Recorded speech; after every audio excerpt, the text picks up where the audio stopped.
Το ίδιο ισχυρό ήταν το αγωνιστικό πνεύμα και στη θάλασσα. Η δράση των σκαφών επιφανείας, αλλά κυρίως των υποβρυχίων μας, Παπα-Νικολής, Τρίτων, Μοιρεύς, Πρωτεύς, Γλάφκος και Κατσόνης, ανάγκασε το πανίσχυρο Ιταλικό στόλο να μην αισθάνεται ασφαλής στην Αδριατική και στο Ιόνιο.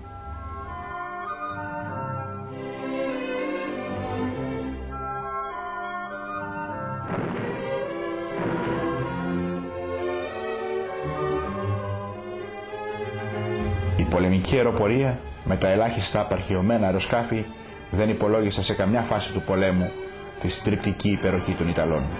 Η αποστολή της αεροπορίας ήταν πέρα από τις δυνατότητες των πενιχρών μέσων που διέθετε. Εν τούτης, οι αεροπόροι διακρίθηκαν για την εξαιρετική ευψυχία. Ιστορικές υπήρξαν οι πτήσεις σε χαμηλό ύψος στις χαράδρες των βουνών, τα μονοπάτια του ουρανού, όπως το αποκαλούσαν οι Έλληνες αεροπόροι. Έτσι πολεμήσαμε το 40. Κάνοντας παροιμιώδη τη φράση, δεν θα λέγεται πως οι Έλληνες πολεμούν σαν ήρωες, αλλά ότι οι ήρωες πολεμούν σαν Έλληνες. Η συνέχεια όμως ήταν διαφορετική από αυτή που περίμενε το ελληνικό έθνος. Ο Χίτλερ είχε αποφασίσει την παρέμβασή του. Στις 6 Απριλίου, ο Γερμανός πρεσβευτής Σέρμπαχ επέδωσε στην ελληνική κυβέρνηση την άνανδρη διακοίνωση και δήλωσε ότι ο γερμανικός στρατός θα εισβάλει στην Ελλάδα για να εκδιώξει τις βρετανικές δυνάμεις από το ελληνικό έδαφος. Το πρωί της 6 Απριλίου 1941, το μικρό ελληνικό έθνος βρέθηκε να πολεμάει με δύο από τις μεγαλύτερες κατά ξηρά δυνάμεις του κόσμου.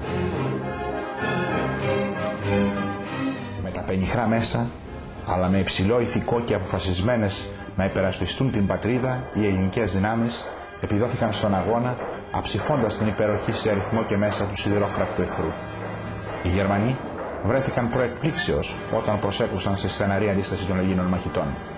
Η μάχη των οχυρών υπήρξε μια πραγματική εποπιεία.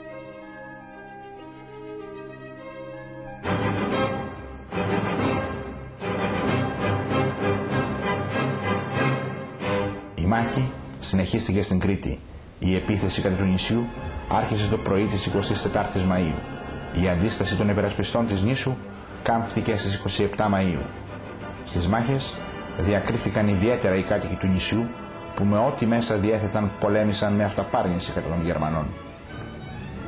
Το αγωνιστικό πνεύμα και ο υπέρμετρος ζήλος των Ελλήνων καταδεικνύεται από το γεγονός ότι στη μάχη της Κρήτης έσπευσαν να λάβουν μέρος και 300 πρωτοετής ευέλπιδες.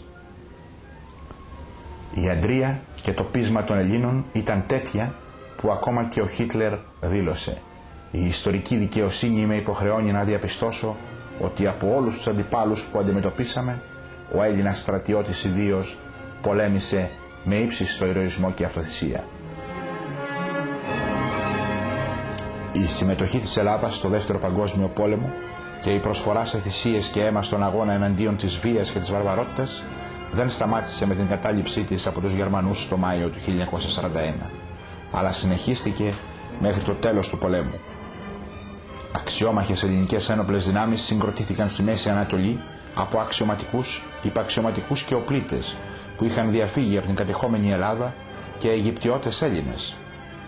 Ο πυρήνας του ελληνικού στρατού, ο οποίος οργανώθηκε στην Αίγυπτο, ανέλαβε τη συνέχιση του ένοπλου αγώνα κατά των δυνάμεων του άξονα στο πλευρό των συμμάχων.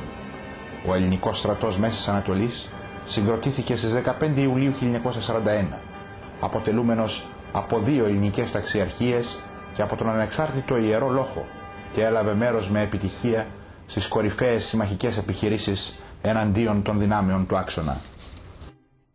Το ελληνικό πολεμικό ναυτικό, ενισχυμένο με καινούργια αξιόμαχα σκάφη, συμμετείχε στη συνοδεία Νιαπομπών, την καταδίωξη υποβρυχίων, στη μάχη της Μεσογείου, τον Ινδικό ωκεανό, τη Βόρεια Θάλασσα, την παράδοση του Ιταλικού στόλου και την απόβαση στην Ορμανδία. Εκπληκτικά τα κατορθώματα των Ελλήνων ναυτικών, όπως ο κατάπλους του θρυλικού αντιτορπιλικού Αδρίας στο λιμάνι της Αλεξάνδρειας με ανατιναγμένη πλώρη μετά από επιτυχημένη αποστολή στα ελληνικά νησιά.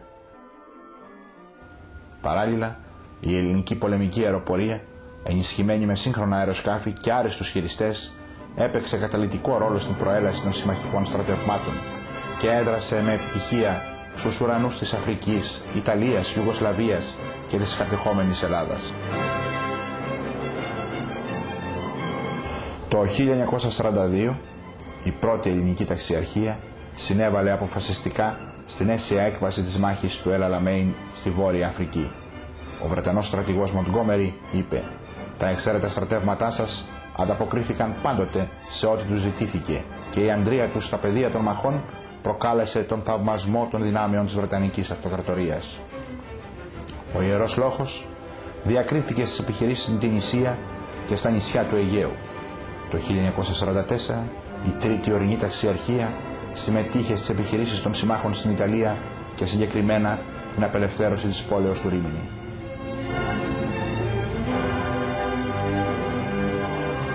Τα κημητήρια τόσο στο El Alamein όσο και στην περιοχή του Ρίμηνη είναι οι αδιάψευτοι διαχρονικοί μάρτυρες της αυτοθυσίας των Ελλήνων που έπεσαν για τα ιδανικά της ελευθερίας σε παγκόσμια κλίμακα.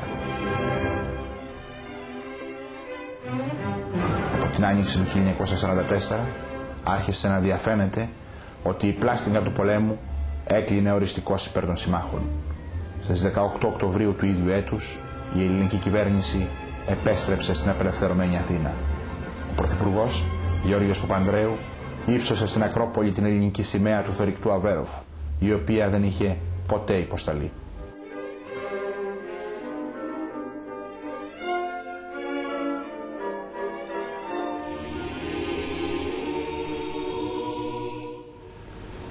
Ας μη βρέξει ποτέ το σύννεφον και ο άνεμος σκληρός ας μη σκορπίσει το χώμα των μακάριων που σας...